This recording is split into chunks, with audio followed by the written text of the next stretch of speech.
Hi everyone, Assalamu alaikum. We are here again with you guys to review the misery of fourth T20 International which was played yesterday.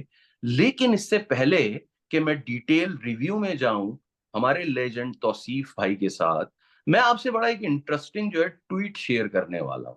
जरा आप पढ़ें इस tweet को कि ये tweet क्या कह रहा है. Post 2020 World Cup, Pakistan tried 5 opening pairs in 20 T20 internationals. Babar and Rizwan opened on 4 occasions with the highest average.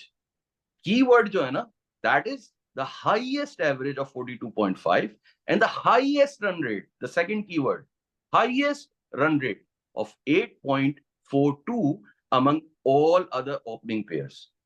They are back together for the first time since April 2023. अब ये tweet आपको ये बता रहा होगा कि बाबर और रिजवान की जोड़ी पाकिस्तान के लिए कितनी ज्यादा इंपैक्टफुल है और कितनी ज्यादा जरूरी है पाकिस्तान की सक्सेस के लिए. लेकिन क्या वाकई ऐसा है? अब मैं आपको इस तस्वीर का दूसरा पहलू दिखाता हूं.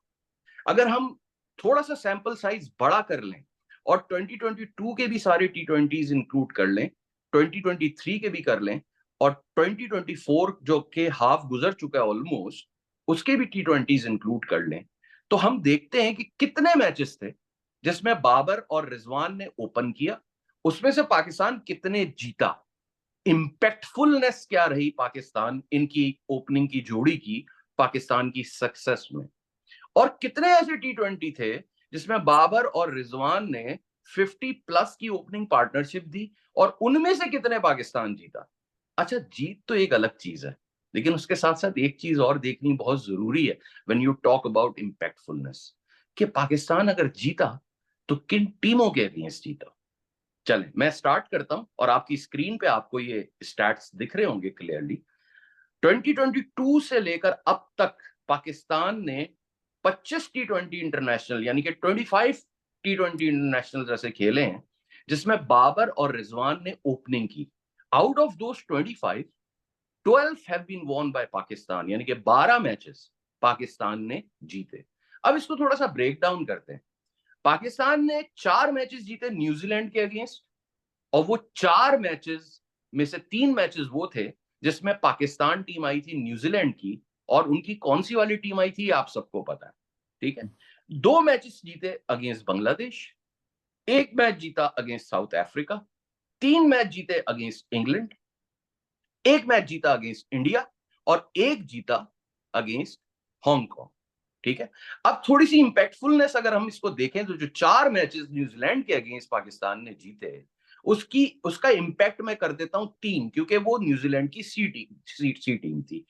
2 बांग्लादेश के अगेंस्ट जीते, उसको तो मैं हटा ही देता हूं. ठीक है. 3 इंग्लैंड के खिलाफ जीते, वो तीनों इंपैक्टफुल थे, उनको मैं इंक्लूड करता हूं. 1 इंडिया के खिलाफ जीता, उसको भी मैं इंक्लूड करता हूं. तो 3+1 4, 4+3 7. तो 12 जो जीते हैं उनमें से भी जो इंपैक्टफुल विन्स थी ना पाकिस्तान की, जो जिसको कहते हैं बड़ी टीमों के अगेंस्ट, फुल फ्लैज साइड्स के अगेंस्ट, हालांकि इंग्लैंड से भी जो 3 इनकी विन थी वो भी इंग्लैंड की फुल साइड नहीं थी जो पाकिस्तान अगर खेली थी, लेकिन चलो उसको इंक्लूड कर लेते हैं.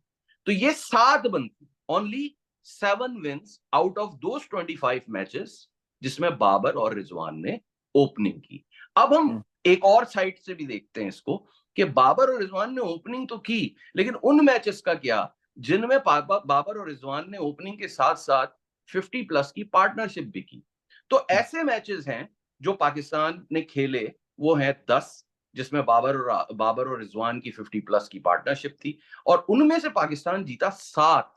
जी हाँ, 70% मैचेस पाकिस्तान जीता. लेकिन जीता किनके अगेंस्ट, अब वो मैं आपको बताता हूं. 3 अगेंस्ट बांग्लादेश, 2 अगेंस्ट न्यूजीलैंड जिसमें से 2 वही वाली न्यूजीलैंड की टीम है, और 2 अगेंस्ट इंग्लैंड, अगेन वही इंग्लैंड की टीम है. लेकिन चलें इंग्लैंड को फुली इंपैक्टफुल ले लेते हैं, 2 इंग्लैंड के काउंट कर लेते हैं, न्यूजीलैंड का 1 काउंट कर लेते हैं, और बांग्लादेश को आप गिने तो गिने, मैं तो नहीं गिनता. ठीक है. तो ये बनते हैं तकरीबन 3 या 4 मैचेस. इसी तरह वहां पर 7 बनते, तो ये ओवरऑल जो परसेंटेज बनती है इंपैक्टफुल होने की, इनका जो ओपनिंग पेयर उसके इंपैक्टफुल होने की जो परसेंटेज बनती है ऑन बोथ साइड्स, वो 35% के अराउंड बनती है। अब देखिए जी, मैं कोई डाटा एनालिस्ट नहीं हूं, जिनका ये ट्वीट है, जिन मौसूफ का, उनकी मैं बड़ी रिस्पेक्ट करता हूं, और वो पाकिस्तान के बहुत बड़े स्टेटिस्टिशियन और डाटा एनालिस्ट हैं, और उन्होंने ये बात लिखी है, और वो ओपिनियन मेकर में से हैं पाकिस्तान में, क्रिकेट की जहां बात करते हैं, तो उन्होंने ये बात लिखी है। अब उनकी बात को मासेस सुनेंगे और उनपे क्या इम्पैक्ट पड़ेगा उस बात का, और मैंने उसके अगेंस्ट ये अपना आर्गुमेंट दिया है कि पाकिस्तान की जो इम्पैक्टफुलनेस है और पाकिस्तान की जो सक्सेस का रेशो है, वो अराउंड 35% बनता है उन 25 मैचों में भी, और वो उन 10 मैचों में भी जिनमें बाबर आजम और रिजवान ने 50+ की पार्टनरशिप की। बाकी फैसला आपके हाथ में है कि आप अपना ओपिनियन किस तरफ डाइवर्ट करते हैं। लेकिन मेरी एक बात याद रखिएगा कि जो स्टैटिस्टिक्स और एनालिसिस होते हैं ना, और जो स्टैट्स होते हैं, और जो रैंकिंग्स होती हैं, और जो माइलस्टोन्स होते हैं, ये कभी कभी बहुत बहुत ज्यादा मिसलीडिंग होते हैं। तो आसिफ भाई, आपका इस बारे में क्या ख्याल है? सॉरी मैंने बहुत टाइम ले लिया, लेकिन मुझे ये बात कंप्लीट करनी थी, और मैं जानना चाहता हूं कि इस पे, इससे पहले कि हम जो है पाकिस्तान इंग्लैंड के मैच के ऊपर आए और डिटेल में रिव्यू करें, आप इस पे अपना पॉइंट ऑफ व्यू जो है डिटेल में बताइएगा जरा। असल में देखें, जो जिशान भाई ओपिनियंस होती है ना, वो होती हैं सब्जेक्टिव, राइट? तो ओपिनियंस को, अपनी ओपिनियन को स्ट्रांग दिखाने के लिए या अपने एजेंडे को स्ट्रांग दिखाने के लिए आप कहीं से भी सिलेक्टिव डाटा उठा सकते हैं, ठीक है, और उसको प्रेजेंट कर सकते हैं, राइट? तो आई मीन आप रिसर्चर रहे हैं, मैंने भी थोड़ी बहुत रिसर्च की है पोस्ट ग्रेजुएट, तो आपको पता है कि अगर आप कोई हल निकालना चाहते हैं तो यू कैन समझ रहे हैं कि आप अपनी जो है ना वो फाइंडिंग्स को उस डायरेक्शन में डाल सकते हैं ना। तो दिस इज क्वाइट अलार्मिंग इन अ वे कि पहले लोग ओपिनियन पे बात मान जाते थे, ठीक है, अब लोगों को कन्विंस करने के लिए डाटा यूज होता है, स्टैटिस्टिक्स यूज होते हैं, लेकिन वो स्टैटिस्टिक्स सिस्टम इनका बहुत मिसलीडिंग होते हैं, राइट? तो मेरा ख्याल है कि आपने उसको काउंटर आर्गुमेंट कर दिया और आपने ज़ाहिर है कि काउंटर स्टैटिस्टिक्स दे दिए जो उस बात को बिल्कुल डिनाई करते हैं कि वो बात सही जो उन्होंने कहा, और जो आपने स्टैटिस्टिक्स निकाले, तो आपने ज़रा बड़ा सैंपल साइज़ लिया which is actually better in research perspective कि जितना बड़ा सैंपल साइज़ होगा, उतनी एक्यूरेसी ज़्यादा होगी, राइट? तो अब अगेन इट्स मोर अबाउट कि how people see it, right? अब आपने जो है वो बिल्कुल उनके आर्गुमेंट को ज़ीरो कर दिया ना, क्योंकि आपने बड़ा सैंपल साइज़ लेके आपने इम्पैक्टफुलनेस दिखा के आपने बता दिया कि यार ये इस तरह नहीं है, ये इस तरह है। अब इन शॉर्ट ये कि back of in the back end we are talking about opinions, right? तो व्हाट क्रिएट्स योर ओपिनियन, मेरी ओपिनियन किसी बारे में है तो किस वजह से है, ठीक है? Then it comes down to everyone has a field, right? So my perspective, मैं खेला हूँ क्रिकेट काफ़ी, लेकिन I did a lot of coaching, ठीक है, मतलब literally thousands and thousands of hours of coaching, right? So I see the game from coach's perspective, planning's perspective, strategy's perspective, right? तो मैं 2-3 साल से ये कह रहा हूँ कि for example, I mean, Babar Azam is one of my favourite batsman anyways current era, लेकिन मैं ये कह रहा हूँ कि उसकी जो नेचुरल गेम नहीं है ना, जब वो खेलने की कोशिश करता है तो ही लूजेस हिज शेप, ठीक है? तो if he wants to, Babar wants to play at strike rate of 150, the chances are that he will succeed once or twice out of 5 times. But if he bats normally how he does, he will score runs 4 out of, or maybe 4 out of 6 times. But the problem is that will be at a slower strike rate, right? तो अब बड़ा simple है कि बाबर को हम बाबर ही रहने देते हैं और उसको उसकी गेम को एक्सपेंड करते हैं उसी तरह. So which means that he can come down at number 3, play as an anchor role, and people around him go hard out. Pakistan के हम लिए इस मेरे पे साथ. आते हैं तौसीफ भाई, sorry to cut you over here, हम इस जी पे जी जरूर आते हैं, लेकिन हम जी जरा इस बात को, इस कॉन्टेक्स्ट को वाइंड अप कर लें, फिर हम इस पे जी आते हैं। और मेरा ठीक मेरा है. जो क्लोजिंग स्टेटमेंट होगा इसके ऊपर, वो ये जी. होगा कि we are here hmm. not to support any popular opinion or forcefully give our unpopular opinion. We are बिल्कुल. not here to zero anyone. Okay? बिल्कुल. We are not here to support someone unnecessarily or troll someone unnecessarily or criticize someone unnecessarily. हमारा problem ये है कि पाकिस्तान में जो, हमारे programme का नाम ही अनपॉपुलर ओपिनियन इसलिए कि पाकिस्तान में जो पॉपुलैरिटी है ना, वो इस तरह के ओपिनियंस की है। बिल्कुल. जब आप इस तरह की बातें, इस तरह की ट्वीट्स आप जब करते हो, तो नेशन के अंदर, लोगों के अंदर इसकी पॉपुलैरिटी बहुत ज्यादा बढ़ जाती है। बिल्कुल. आप जो है अपना अपना नैरेटिव जो है ना, इम्बेड कर देते हो in the minds of people, फिर उसके बिल्कुल. बाद जो एक मास नैरेटिव बनता है, और उसका नुकसान पाकिस्तान टीम पिछले 5-6 साल से ऑलरेडी भुगत चुकी है। तो क्या आपको ऐसा नहीं लगता कि ये सब कुछ अब एक जो डाटा एनालिसिस है, मैं तो कोई अनपढ़ किस्म का आदमी हूं, मुझे डाटा एनालिसिस करना नहीं आता टू बी वेरी ऑनेस्ट, लेकिन एक जो डाटा एनालिस्ट है वो क्या पूरा पर्सपेक्टिव, पूरी पिक्चर नहीं दिखा सकता कि ये है पूरी पिक्चर कि ठीक है यार, this is the highest strike rate, highest average, लेकिन अगर फॉर एग्जांपल अगर बाबर और रिजवान ने हाईएस्ट एवरेज के साथ, हाईएस्ट स्ट्राइक रेट के साथ एक इनिंग में रन कर दी, ओपनिंग पार्टनरशिप कर दी, तो जो अगली टीम आई, उनके जो ओपनर आए, उन्होंने उसको बिल्कुल निगेट करके उससे भी ज्यादा स्ट्राइक रेट के साथ बैटिंग कर दी, तो खत्म हो गई ना कहानी सारी। तो ज्यादातर दफा जब बाबर और रिजवान जो है वो बैटिंग कर रहे हैं और अच्छे स्ट्राइक, जिसको आप सो कॉल्ड अच्छा स्ट्राइक रेट बोलते हैं इन इन इररेलेवेंट सेंस, लेकिन अगर आप रेलेवेंट होकर देखें तो बहुत ज्यादा दफा वो अच्छा नहीं रहता, वो नलिफाई हो जाता है, वो रिडिक्यूल हो जाता है। तो कहने का मकसद सिर्फ ये है कि why not we draw both side of pictures, why don't we show to the people the correct picture, and the correct picture can never be drawn without the second perspective। आप हमेशा सिर्फ एक पर्सपेक्टिव से बात करेंगे तो ये पाकिस्तान का नुकसान है। ये आप अगर बाबर और रिजवान को फायदा देने की बात करेंगे अननेसेसरीली, तो इसमें नुकसान कौन उठा रहा है? मैंने आपको दिखा दिया ना, इम्पैक्टफुलनेस 35, चलो 40% कर लो यार, 40% से ज्यादा नहीं बनती। सबसे ज्यादा रैंकिंग पे कौन रहा है? बाबर और रिजवान रहे इन 3-4-5 सालों में, और आपकी जो सक्सेस रेट है वो अराउंड 40% के होवर करता है। तो इसका मतलब है कि stats, analysis, rankings, milestones, they are most of the time they are misleading, most of the time, if they are not used correctly and properly in perspective। तो बस मैं यहां पर इसको वाइंड अप करूंगा। अब हम आगे जब मैच पे बात करते हैं तो आपकी जो बाबर आजम वाली बात थी वो हम डिटेल में आपसे सुनेंगे। सबसे पहले तो मैच पे आते हैं, और मैच पे कल जो था वेदर थोड़ा सा खराब था लेकिन मैच हुआ, और ये बड़ी अच्छी बात थी, विकेट बड़ी गुंदी हुई बनी हुई थी ना, मतलब वो कहते हैं ना मट्टी को बड़ा सही से सुखा के बनाया हुआ था, हार्ड थी और बड़ी मजेदार विकेट थी।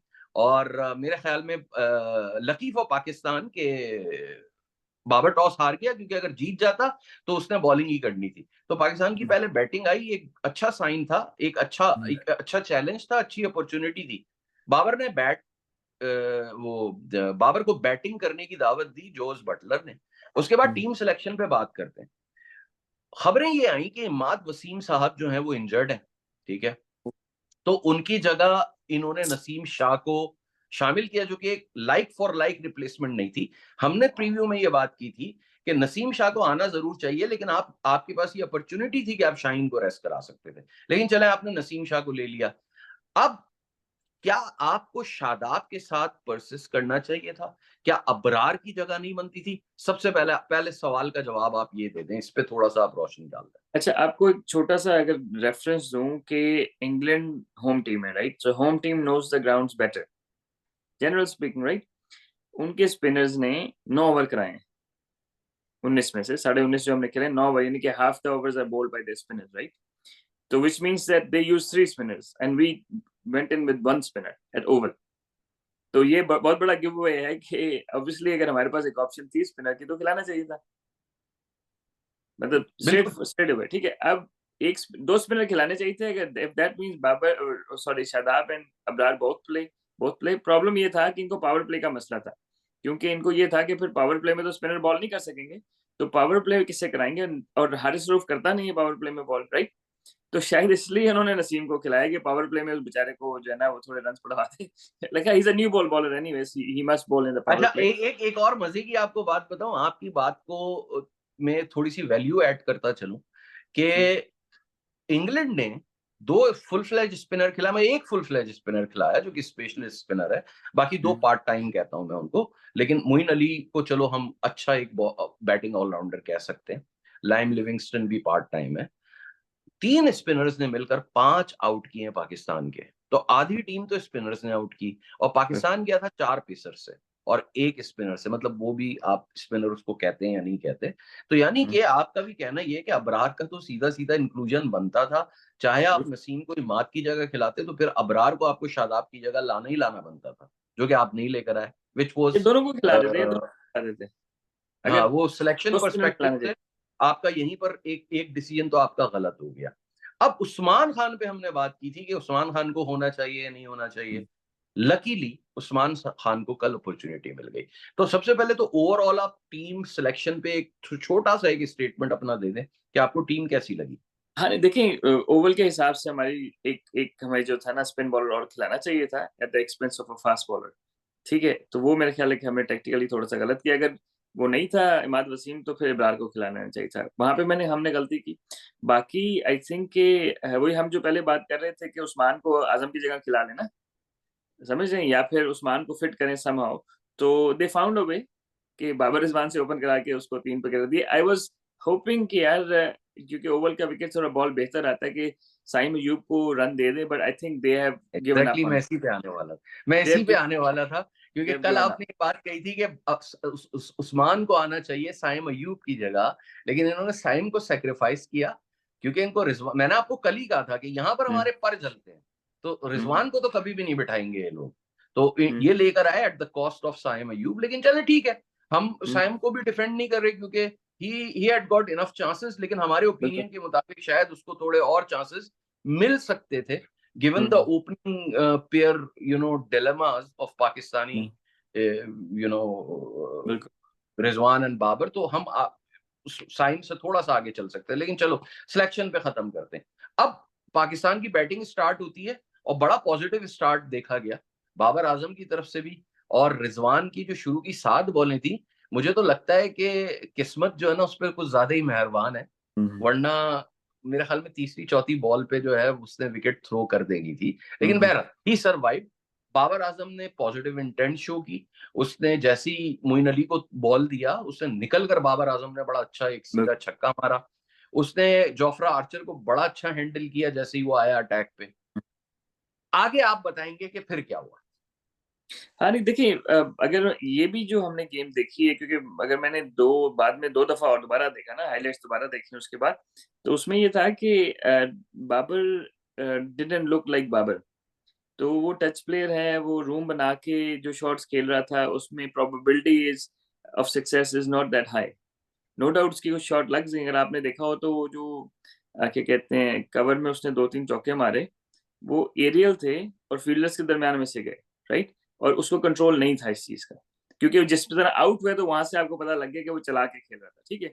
और सेकंडली उनको एक फुल टॉस मिली ऑफ स्टंप से बाहर, जो वो हाफ बैट के साथ खेल के नॉर्मली उसको सीधा चौका मारते हैं वो। तो आई थिंक कि just to push the runs harder, Babar Azam जो टेक्निक यूज़ कर रहे हैं, it is not, it the probability is very low or like not that high, right? तो why would he do it? समझ रहे हैं? तो वो मेरा ख्याल है कि उसको फोर्स करने की ज़रूरत नहीं है, अगर करनी भी है तो सामने मारे ना। वो रूम बना के कट मारा, ऊँचा-नीचा गेंद रह गया, आउट हो जाएगा। जिस तरह वो आउट हो भी गया। और रिज़वान का भी यही था कि रिज़वान का एक एरिया है, he struggles outside off, everyone knows कि वो lunge forward bat and pad के साथ नहीं करते, वो सिर्फ़ हाथ चलाते हैं। ठीक है? He knows that too. तो इतने अरसे से 3 साल से ये बड़ा ऑब्वियस नज़र आ रहा है, तो why wouldn't he work on it? ठीक है? तो अच्छा, हम अगर तौसीफ मैंने भाई जो देखा। बाबर पे थोड़ा सा रहते हैं। आपने हुँ, पहले भी ये बात मेंशन की थी कि बाबर जब भी हाई रिस्क बैटिंग करने जाएगा, he will not be able to score big runs. ठीक है, ये बिल्कुल। आपने बड़ा खुला कहा था, और उसका एक रीजन है। उसका रीजन ये है कि ही is not apt for high strike rates और टेकिंग हाई स्ट्राइक्स, और स्लॉगिंग नहीं कर सकता, खड़े खड़े जो है टेक्निकली अच्छे शॉट्स नहीं खेल सकता। Like Babar Azam is no Jos Buttler ना, तो हुँ, बाबर आजम रहकर ही अच्छा खेल सकता है। बिल्कुल सही अब बात। यहाँ एक बहुत बड़ा सवाल पैदा होता है, यहाँ एक बहुत बड़ा सवाल पैदा होता है। देखिए, बाबर ने भी पोस्ट मैच में जो इंटरव्यू दिया उसमें ये बात कही कि यार, फिर अभी इंटेंट इंटेंट की लोग बात करते हैं, जब हम इंटेंट दिखाते हैं तो हम आउट हो जाते हैं, तो फिर आप इंटेंट इंटेंट करना शुरू कर देते हैं। अभी इंटेंट हुँ, दिखाया तो, लेकिन हमारे मिडिल ऑर्डर को भी रिस्पॉन्सिबिलिटी लेनी पड़ेगी। मेरे ख्याल में इन इन इन इन वन एस्पेक्ट बाबर ने बिल्कुल ठीक कहा, लेकिन बाबर को ये बात नहीं भूलनी चाहिए कि यार, ये जो इंटेंट होता है ना, it has to be backed up by your technique. ठीक है, और जो बिल्कुल। टेक्निक होती है ना, उसको इवॉल्व करना पड़ता है। Babar has been playing cricket for the last 9 years। 9 साल बहुत बड़ा टाइम होता है जब इंसान मॉडर्न क्रिकेट के हिसाब से अपनी टेक्निक को इवॉल्व करता है, अपने आप को इम्प्रूव करता है। बाबर के गेम में आपको शायद 10% इंप्रूवमेंट भी नजर नहीं आई होगी। बाबर आज भी वही प्लेयर है जो 2015 में जब इसने डेब्यू किया था उस वक्त था। तो बाबर को भी ये बात समझने की जरूरत है और हमारी टीम मैनेजमेंट को भी ये बात समझने की जरूरत है कि आजकल दौर है एवोल्यूशन का, आजकल दौर है अपने आप को ग्रो करने का, आजकल दौर है एक्सेलेंस को चेस करने का।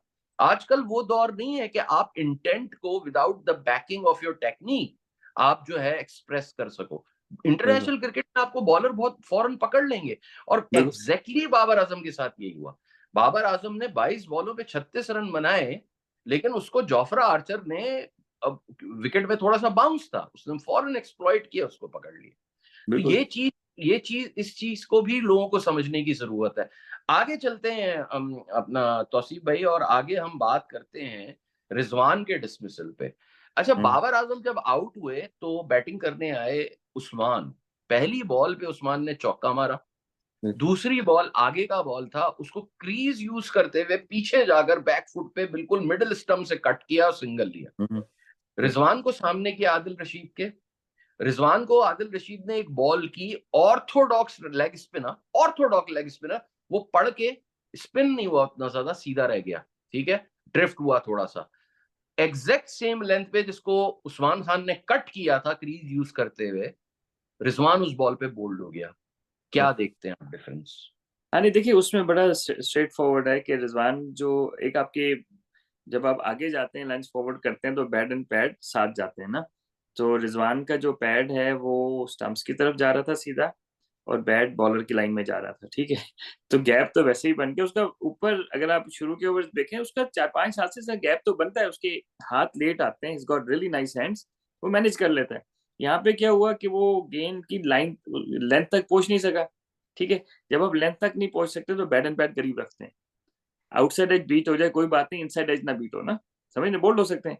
तो वो भाई का वो गैप था, वो उसमें से बेसिकली हुआ ये कि जो लेग स्पिन करते हैं ना, एक होता है अंडर कट ना, जहाँ पे आप थोड़ा सा पुश करते हैं बॉल को इस सेंस में कि देखने में लेग स्पिन ही लग रही होती है, गेंद जब पड़ती है तो सीम मिस हो जाता है, पेट लग जाता है साइड से, और पेट लग के वो साथ चला जाता है। तो उसमें इंडियन स्पिनर्स ये बहुत करते हैं, इंडियन स्पिनर्स बहुत क्लेवर हैं इस चीज में।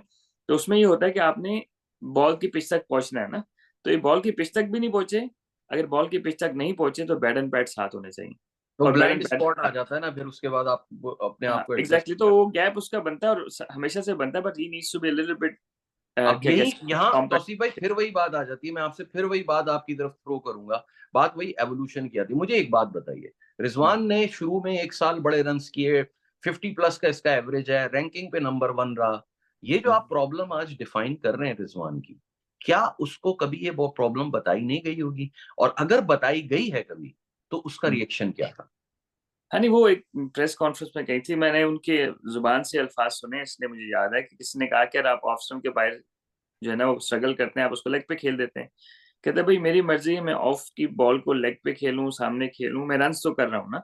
तो आई थिंक कि first you have to recognise that there is a problem, right.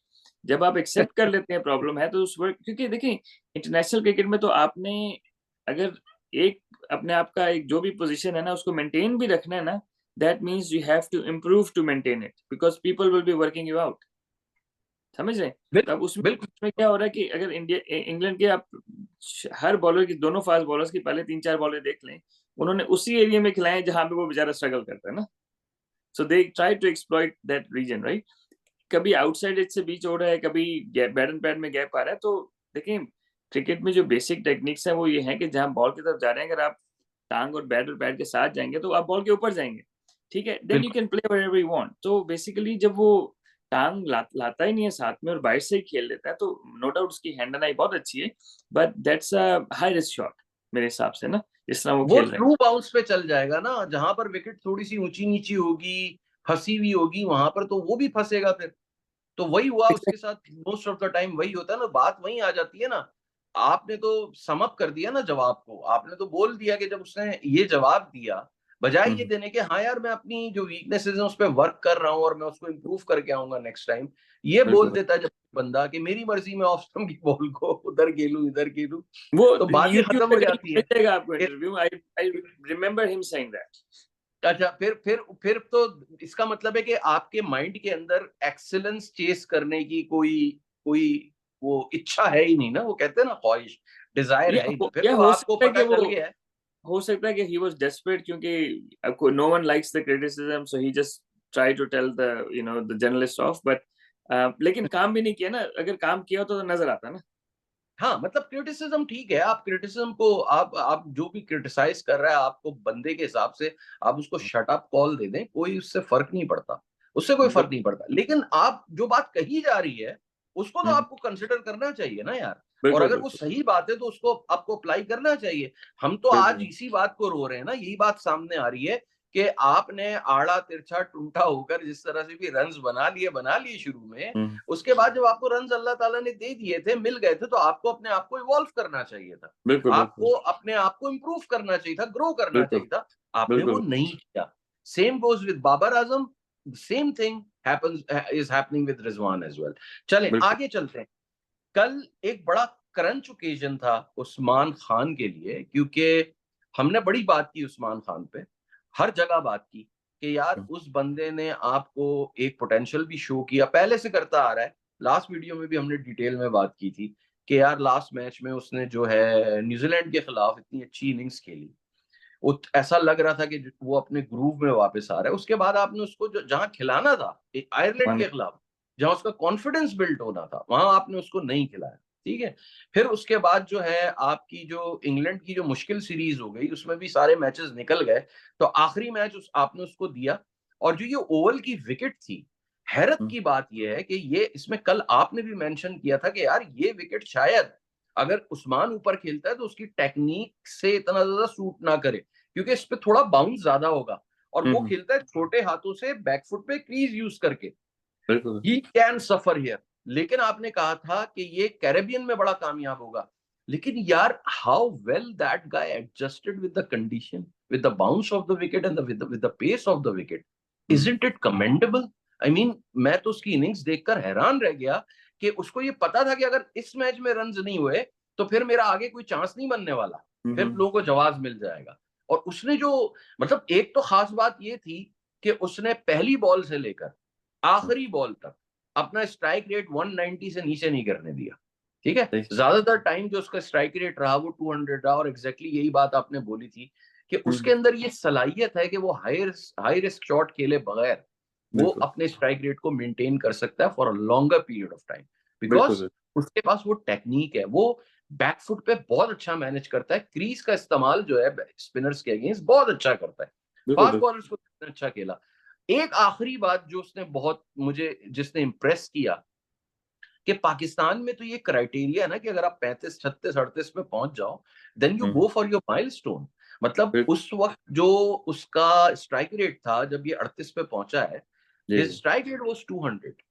He hmm, could have easily gone for his milestone which is 50 hmm, runs, बिल्कुल और वो अपने स्ट्राइक रेट को थोड़ा सा कॉम्प्रोमाइज भी कर लेता तो भी उसका स्ट्राइक रेट उठ के 160 प्लस या 150 प्लस ही होना था, विच इज डिसेंट बिल्कुल सही। इनफ। लेकिन बिल्कुल। उसने ऐसा नहीं किया। हम्म, उसने to keep up with the run rate उसने स्लॉक करने की कोशिश की, शॉट मारने की कोशिश की, और उसमें वो आउट हो गया। आप उसकी बिल्कुल। अप्रोच को, उसने जिस तरह से इनिंग्स को अपनी लेकर चला, जो उसका खासा है, इन सब चीजों को कैसे देखते हैं? जल्दी से इस पे एक सम अप दे दें। हाँ देखिए, उसमें रिजर्वेशन तो थी, क्योंकि वो कैरेबियन के लिए ज्यादा सूट होता है हमारे हिसाब से, था कि ऊपर ना आए, तो एक तरह से वो 6 ओवर के बाद ही आए, क्योंकि मतलब छठे ओवर में वो आउट हुए। तो लेकिन ये कि he use the depth of the crease really well. So जिस तरह हम पहले बात करते आए हैं कि अब वो जिस तरह नेचुरली उसकी गेम है ना, कि वो फुटवर्क उसका बहुत अच्छा है, तो he actually creates the shots which are not there, right? But they are low risk shots, high risk shots नहीं है। चौका भी लग जाता है, कभी दो भी बन जाते हैं। तो अब वो जिस तरह बिजी क्रिकेटर है, तो वो he can score strike rate of 180 without 160 without even trying, समझ रहे हैं? तो उसमें फिर जब लो रिस्क शॉट्स खेल के आप 150 के ऊपर से स्ट्राइक रेट से खेल रहे हैं, तो फिर रिस्क लेके तो आप 200 से ऊपर चले जाएंगे। तो I think he batted as if it was a PSL game. which is good that he actually didn't take the pressure, नहीं लिया ओकेजन का, और उसने अच्छी बारी। मैं फखर के बारे में ज्यादा बात नहीं करना चाहता, लेकिन फखर को कब अकल आएगी? इतना अच्छा वो बैट्समैन है, इतना पोटेंशियल के अंदर है, इतने अरसे से क्रिकेट खेल रहा है।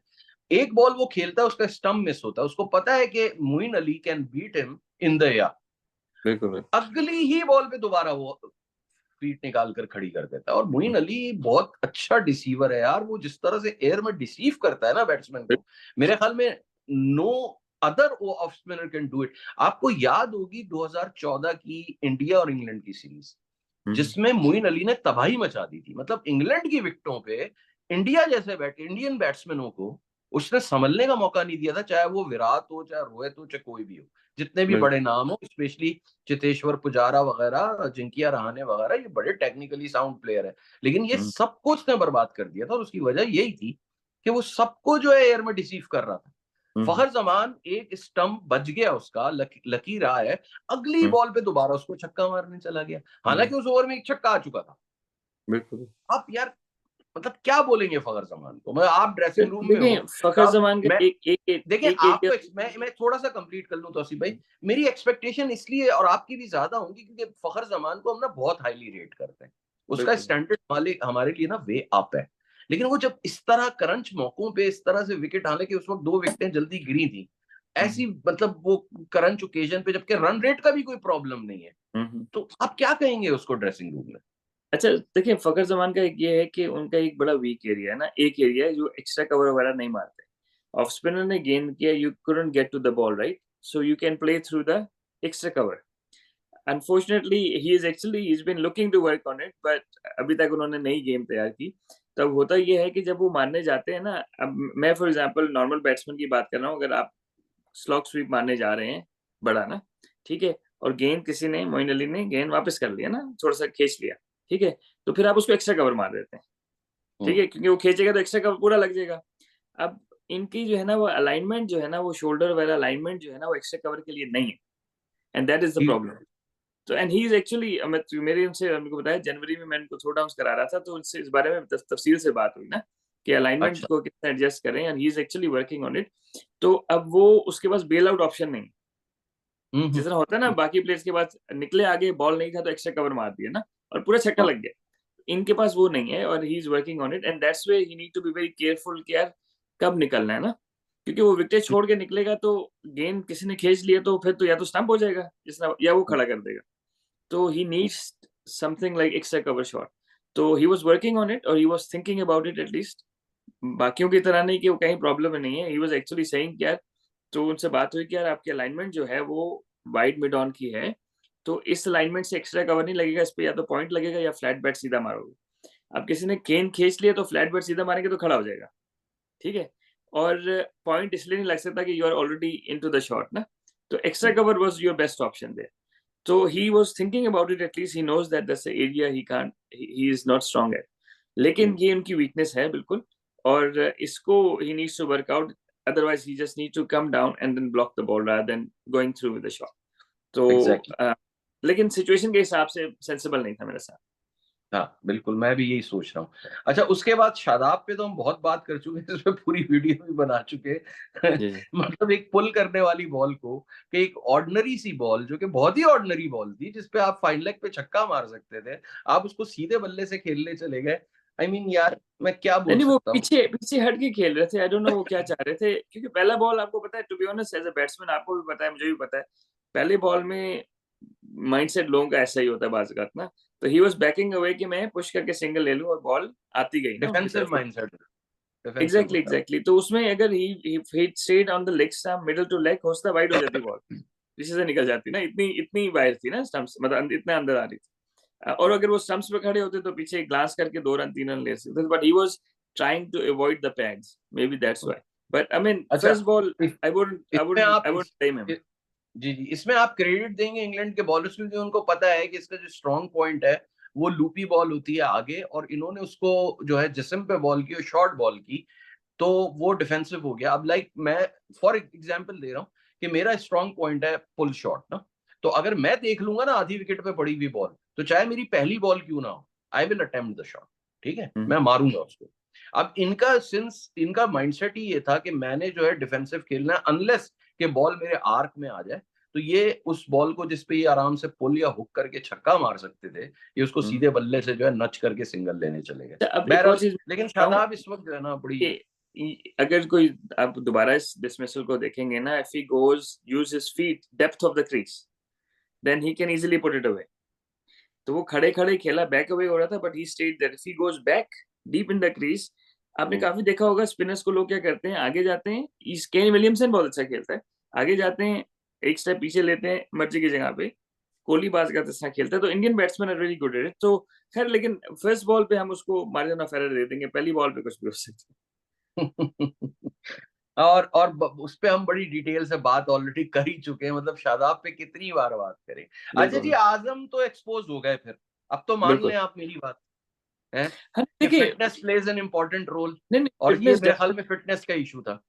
हाँ नहीं, fitness 100% plays an important role, और उनकी कीपिंग way below par थी, I have no questions about it, right? And as I said before, and I still say कि he was picked on the base of his performances in PSL, ITL, ये Caribbean league, right? उसने 10 match उसको इन्होंने England में खिला दिए, पहले अभी 2 भी खिला दिए आयरलैंड में, मतलब यूके में वो अगर 12 खेला तो 12 में से 8 या 9 उधर खेला है ना, तो 2 न्यूजीलैंड में खेला है, 3 न्यूजीलैंड में खेला है, 1-2 पाकिस्तान में खेला है। तो द थिंग इज लाइक ये उनका एरिया नहीं है इंग्लैंड। अब आदिल रशीद ने आगे गेंद किया है, जिसको वो नॉर्मली फुटवर्क टांग रख के मारते हैं, वो बेचारा खड़े खड़े मारने की कोशिश कर, he didn't look comfortable at all, right? तो अब उनको हमने तो यही कहा कि उसको बाहर बिठा के उस्मान, आप आगे बढ़े, इससे पहले मैं एक बड़ी इंपॉर्टेंट आपसे बात करने वाला हूं यहाँ पर। देखें, जी जी, Azam Khan could have broken the jail.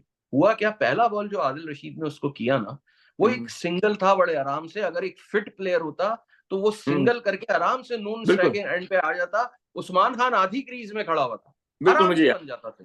बिल्कुल यार, वो फिटनेस सिर्फ एक रीजन था जिसकी वजह से वो क्विक सिंगल और डबल नहीं कर सकता, उसने वो सिंगल डिनाई कर दिया, उसको पूरा ओवर पिला दिया आदिल रशीद ने बड़े आराम से, कुछ भी नहीं कर पाया फिर वो आदिल रशीद। नहीं, और वही मैं बात कर रहा हूँ, नहीं वही मैं बात कर रहा हूँ कि रन तो नो डाउट आपकी, और वो देखिए उसके लिए ना साइज का मसला नहीं है, टू बी ऑनेस्ट।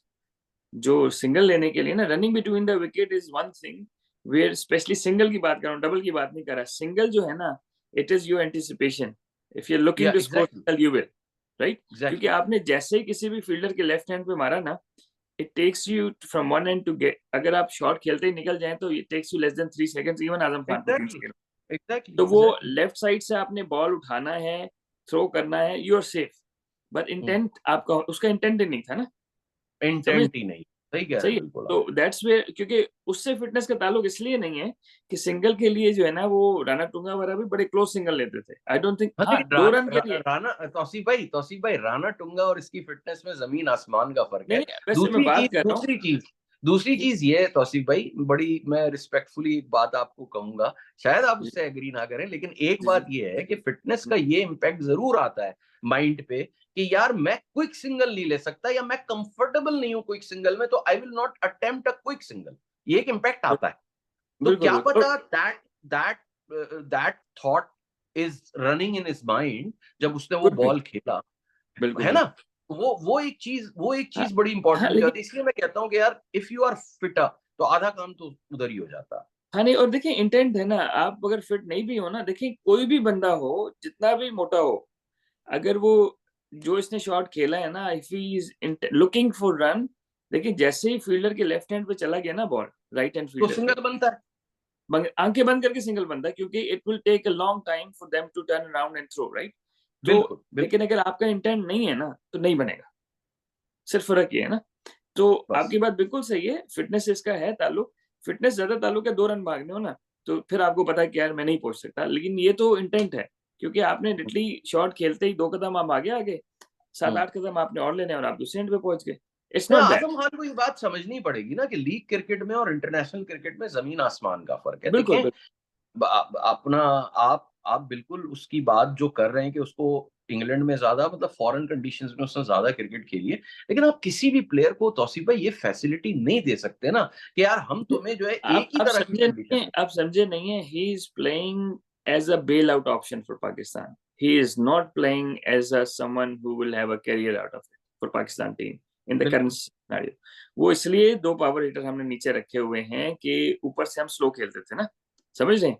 वरना ये आजम तो खान को बहुत बड़ा है, देखिए, दैट्स ये द बहुत वैलिड बड़ी पॉइंट। फिलॉसफी है, अल्लाह करे लोगों की समझ में आ जाए। बिल्कुल ठीक सही है, बात तो कह रहे अदरवाइज तो उसको देखिए, आई एम नॉट इन, मैंने उनके साथ यहाँ पे काम किया, मुझे उन्होंने कहा कि इसको भगाए ना, तो वो कह रहा है कि यार आप मुझे भगा क्यों रहे हैं? तो मैंने कहा कि यार आपको मैं मतलब हम इसको बोलते हैं साइडवेज, आपको 10 मीटर ना 5-5 मीटर दूर आपसे चीज रखते हैं, कौन आपको एक कैच इधर कराते हैं, एक इधर, तो साइडवेज आपने भागना होता है ना, कीपर की एजिलिटी एक्सरसाइज होती है, उसके बाद आपको कैचेस कराते हैं, ठीक है? तो उन्होंने कहा नहीं, मुझे सीधे बैट से सीधे कैचेस कराएं। और जो कैच उनसे 2 मीटर या 1 मीटर इधर था, भाई ने यूं ही हाथ डाला, उसने ट्राई नहीं किया। मैंने कहा शायद वो इंजरी वगैरह कोई है, इस तरह है ना। तो मैंने फिर उनको, उन्होंने फिर कोचेस ने उनको बड़ा डांटा बाद में, यार we want you to push yourself, right? तो वहां से मुझे पता चला कि यार फिटनेस का मसला नहीं है, फिटनेस का मसला तब हो जब आप ट्राई कर रहे हो और कोई इंटेंट हेल्थ का रीजन मसला। नहीं है, बिल्कुल ठीक है, बिल्कुल, इंटेंट का आपने मसला। ये आप देखे ना, आपने असल बात जो है अब जाकर की है, तो ये सही बात है। निकल कर आई है और इसका बड़ा अच्छा क्लिप नहीं, और बनेगा। नहीं उसमें आई जनरली थॉट कि शायद उनको कोई मसला है, तो मुझे बताया गया कि मसला ऐसा कोई नहीं है, बस वो शायद करना नहीं चाह रहा था। तो and he was being respectful. What I am trying to say is कि Azam Khan is not playing because of his weight और anything, he is playing because हमारे जो टॉप ऑर्डर है वो इतना स्लो खेलते थे प्रेजेंट डे क्रिकेट के हिसाब से कि हमें उसकी जरूरत पड़ गई। That's the only reason he play, because he is hit. इसने आमिर की भी पिटाई की हुई है, शाहीन शाह अफरीदी की पिटाई हुई इन होम कंडीशंस, तो he can play fast bowlers. लेकिन यहाँ पे तो है ना, उसके लिए तो आइडियल था ना कि वो फास्ट बॉलर उन्होंने लाने और ये फंस जाने, वो ना, भी पिटाई तो मुझे। इसने नोकिया की भी की हुई है, मैंने इसको नोकिया को छिक्के मारते हुए ठीक है, देखा है। लेकिन वो मसला क्या है, ये कर हम्म, जहाँ पे आदिल रशीद आया ना, और इसने अपनी लाइन में नहीं आया जिस तरह नॉर्मली मारता है ना, आके और फिर मारता है, ये खड़े खड़े मारने की कोशिश करता। तो अगर आपसे आदिल रशीद को हिट नहीं लग रही, तो फास्ट बॉलर क्या लगेंगे फिर आपसे? And he is very good सही बात। Against, right? बिल्कुल तो बिल्कुल ही इज बिल्कुल। Only playing because we are top order play slow, otherwise तो उसकी जगह नहीं बनती ना मेरे हिसाब से।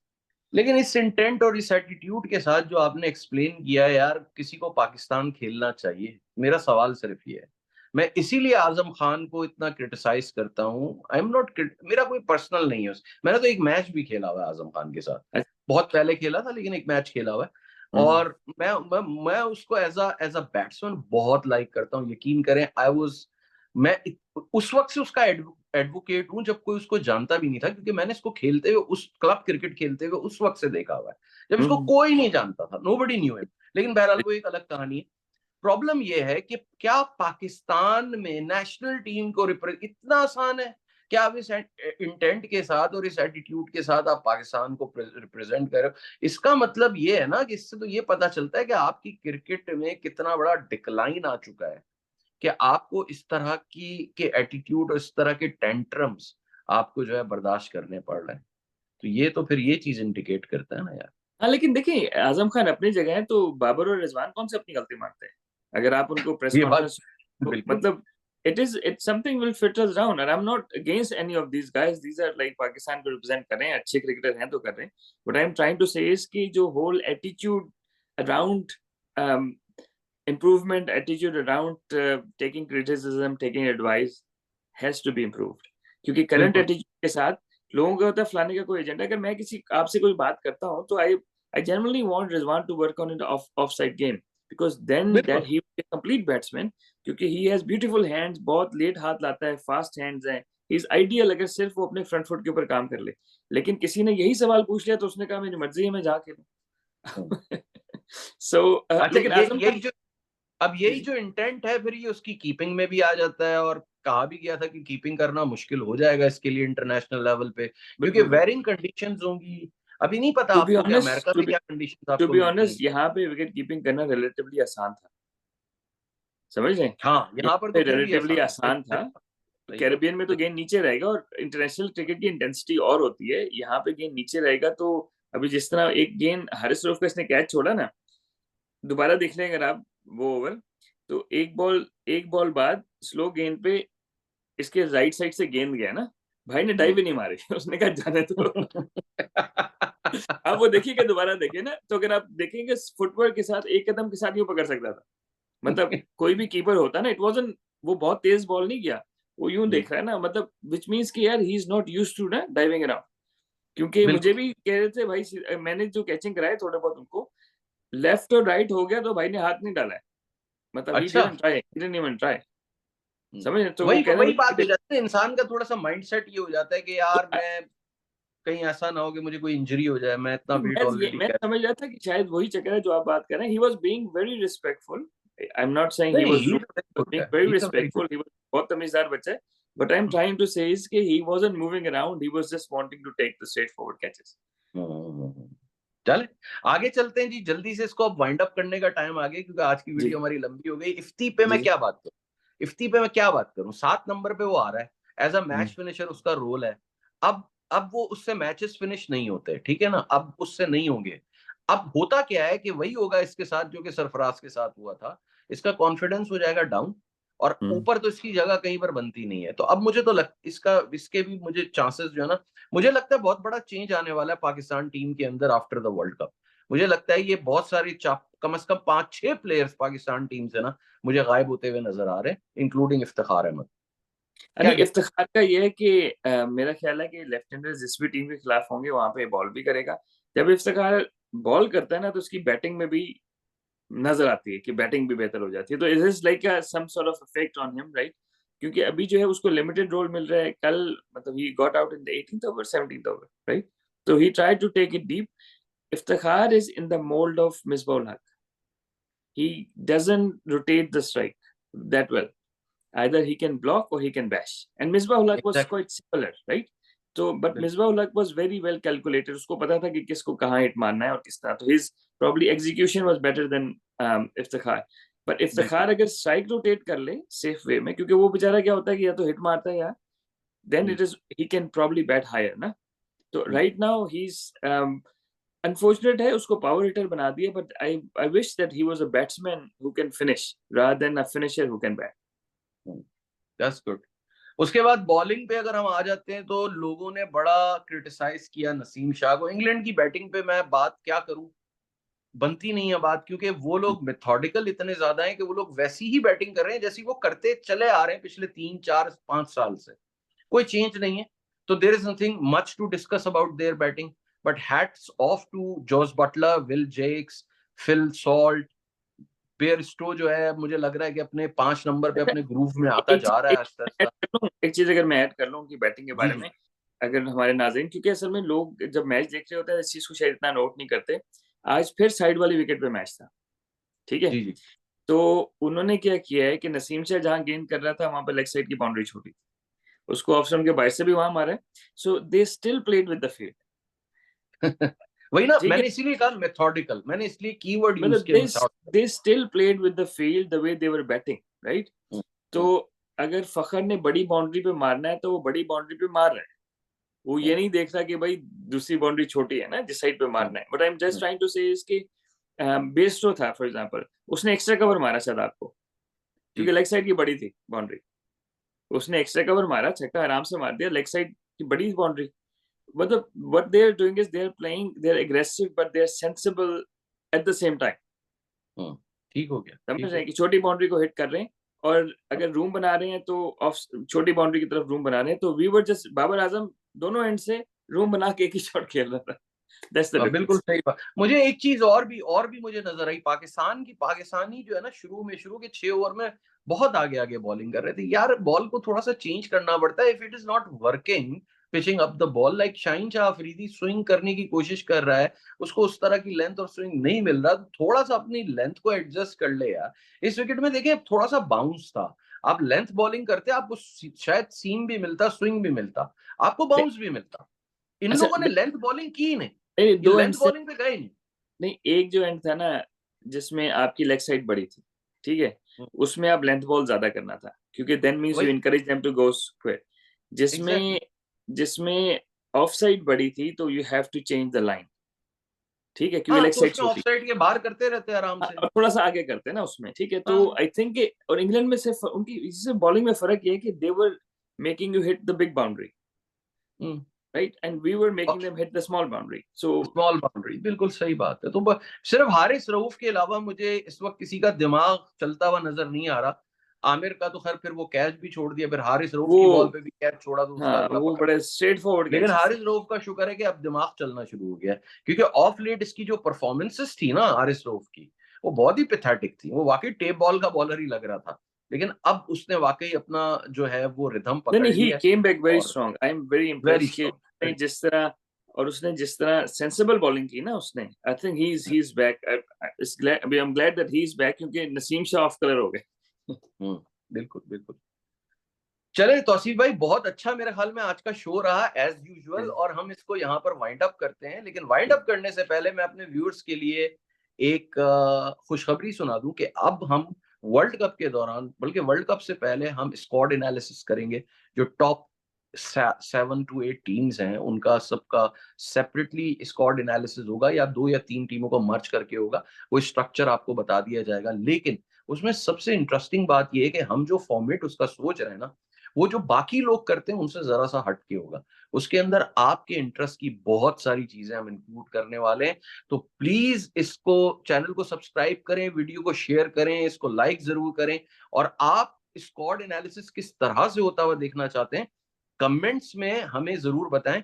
हम आपकी राय को भी, आपके पॉइंट ऑफ व्यू को भी जरूर इंक्लूड करने की कोशिश करेंगे अपने फॉर्मेट के अंदर going forward from here. Thank you very much, बहुत बहुत शुक्रिया आप लोगों का साथ देने का। आप लोगों के बहुत अच्छे अच्छे जो है वो आपका फीडबैक आ रहा है। हमारा इसी तरह से साथ देते रहिए। इसी से हम मोटिवेट भी होते हैं, इसी से हम लोगों को डिटर्मिनेशन भी मिलती है, और हम आप लोगों के लिए इम्प्रूवमेंट लाते रहेंगे अपनी वीडियोस में। Thank you very much Tauseef भाई। इसके साथ ही हम थैंक यू सो मच। करते हैं शो। Thank you, bye. अल्लाह हाफिज। अल्लाह हाफिज।